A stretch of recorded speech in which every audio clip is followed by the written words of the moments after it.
To our next conversation now, we're seeing as technological advancements such as AI and automation continue to reshape industries. The global workforce is also facing a period of significant transformation. The rise of these innovations brings both opportunities and challenges. Let's talk to Omo Olatoye, now she's an organizational and development professional. Joining me via Zoom. Great to have you on the show. Morning, Ladi. Thank you for having me here.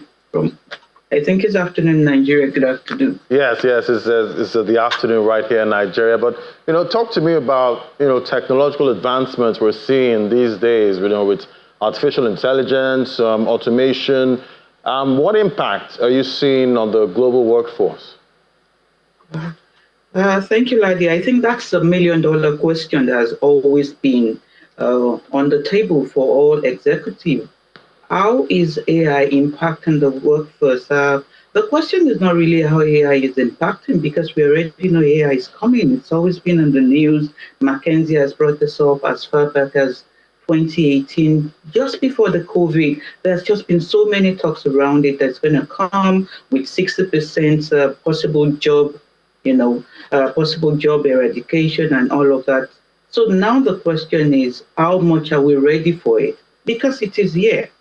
So how are people adapting to it? How are we becoming more creative? If you look at the definition of the AI itself, it's basically trying to emulate the human intelligence. So for us to be able to adapt and win this AI, grab of our job, we need to then be able to move one step ahead. What is AI doing today is taking over transactional, manual roles, tasks that are being done. And we need to then begin to look at it more creatively. We need to become more adaptive. How are we going to, it's disrupting. So how are we also planning to rise above that disruption? Is the major question now. And that's where we come in as AI, as HR, as organizational development. How are we supporting our people? How are we supporting the organization? So that's the question on the table as of today. Definitely, at these times when you're hearing all this talk about artificial intelligence, as a parent, I want my kids to learn anything, that has to do with tech, at this point. But talk to me about skills that will be most valuable in the future job market. Skills that will be most valuable in the future job market will be definitely skills that are technology inclined, skills that are, that are more creative, that are problem solving. That's what the part that AI cannot take. So if we look at whatever we feed into our ChatGPT, which is what we all do today, right? We feed in a question to get ChatGPT, and it's going to just throw it back to us. Whatever we feed to it is what it's thrown back to us. So that inquisitive mind, that creative person, is the one that's going to look at the feedback from ChatGPT and say, this is wrong, ChatGPT, you've done it wrong. And ChatGPT will then go back and redo it.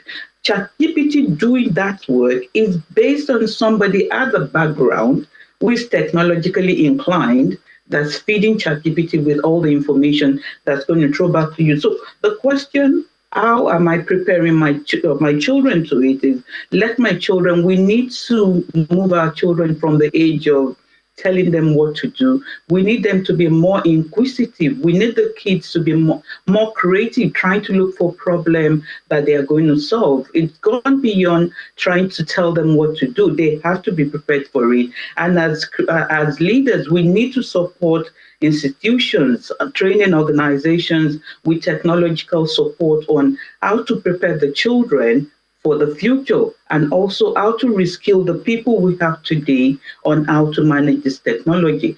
One, we must ensure our kids are not just feeding us what we give to them. They have to be very inquisitive. They have to be able to disrupt the traditional way of doing things and look for new ways on how to manage it. That's the starting point of what we need to do to help our kids today. And it's quite interesting, our kids of these days, they're exposed to so many gadgets, at this point with tablets and phones. They started using them at an early age. So it might not be that hard for them, I feel, to transition with what's coming up. But, let's talk about remote work now. What kind of collaboration are you seeing and trends that will continue to evolve going forward? So remote work, all thanks to the pandemic, which throughout the remote work made it very possible for us to all know we can work remotely. And of course, looking at statistics from diverse environment, we see that statistics from the US that says most people, 56% of people want to work remotely.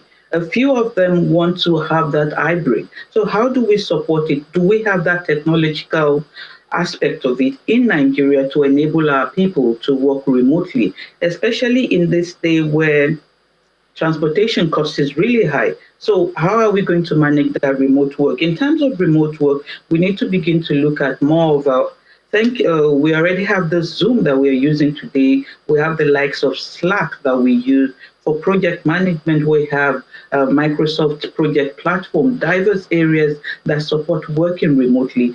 Going forward, we see more of that being done. A lot of people are embracing it today to work remotely, especially because it supports the employee well-being. It engages the employee more. Those are aspects we look at for HR on how to support our people. And this is what the people want today. That's what to make them more engaged of the culture, create a positive culture. So remote is here. What are the facilities we are providing as an organization? Do they have laptops? Do we have that internet capability, or does the internet just fluctuate that people are finding it frustrating to work? Going forward, we are going to have more virtual working.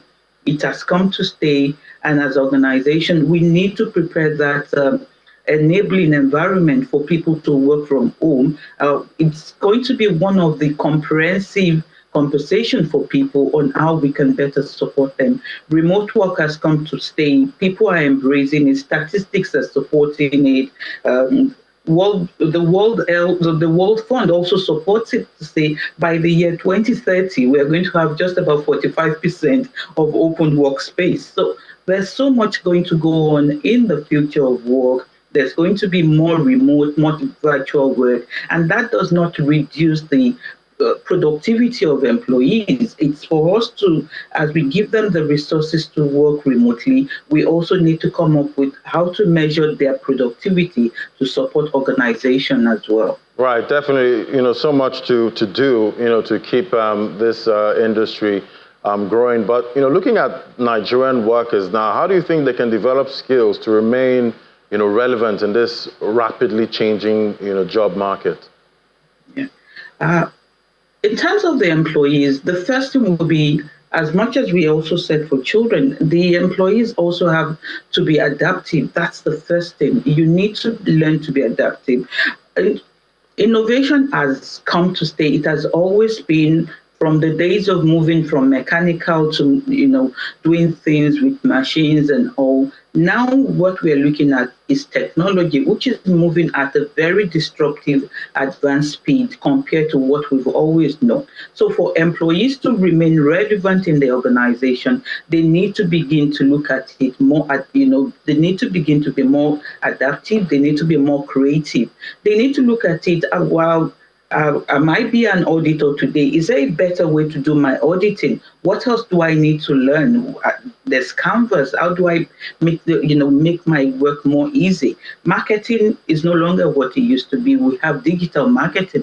We have a lot of people working, doing a lot of things on the internet. So the first thing for employees is to have that inquisitive mindset and be able to adapt, to upskill, to grow from where they are to where they will be more relevant within the workspace. And the organization also needs to be able to support. Do we have LMS, learning platform within the organization? Are we supporting, do we have training as part of our budget? Are we supporting employees that are ready to learn, to move on to things? Are we helping to provide that enabling environment for our people? As much as the people will want to grow, we also as an organization has to be in that position to support our employees, that as they grow, it's a benefit to us as well. when we support the employees will not resign. It's in the papers today, in the nations, that the number of people that are resigning because of one problem or the other. And that's not what we want. We want we want to retain our people. So we need to create that enabling environment where employees are willing to learn, and we help them to learn to remain within the organization. Right, and definitely with a cost of living crisis, and wage growth not matching, inflation growth is not matching, currency devaluation at this point. So I'm wondering, how are HR professionals handling employee salary expectations when times get really tough?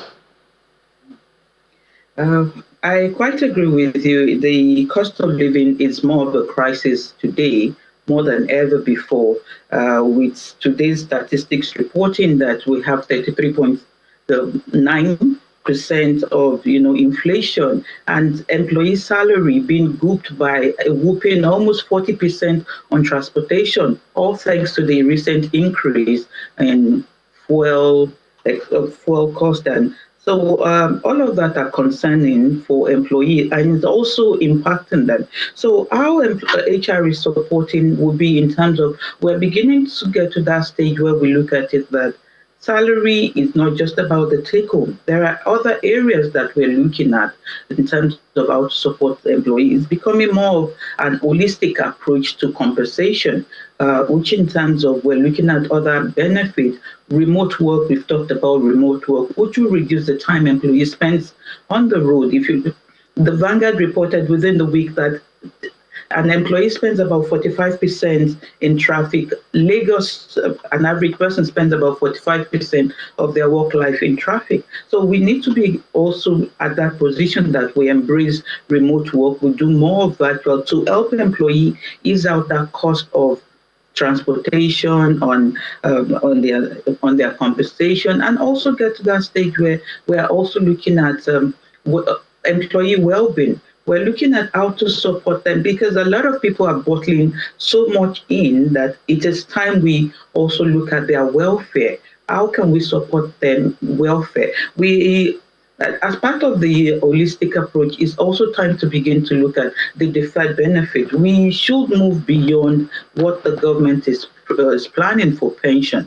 We want to retain our employees. We want to give them that after work life experience. We have to look at deferred benefit. How can we support them? What training are we providing on how they can manage their salary today in view of what inflation is doing? How can we support them better? So basically, HR has gotten to that stage where we're looking at compensation as an holistic, package. Is not just about the monthly earning, because as much as we want to support the employee, the organization part is also there. They are also struggling in the current situation of things in Nigeria. So it has to be a win-win. Support employee, use more of their pay for themselves, and be able to be productive to the organization.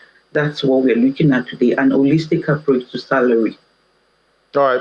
Thank you so much. A lot to unpack there, and definitely we're all hoping that that relationship between the employer and employee, gets better and doesn't get ruined, by a cost of living crisis. But thank you so much. It was great having your perspective. Omo Olato is an organizational and development professional. Thank you so much for joining me today.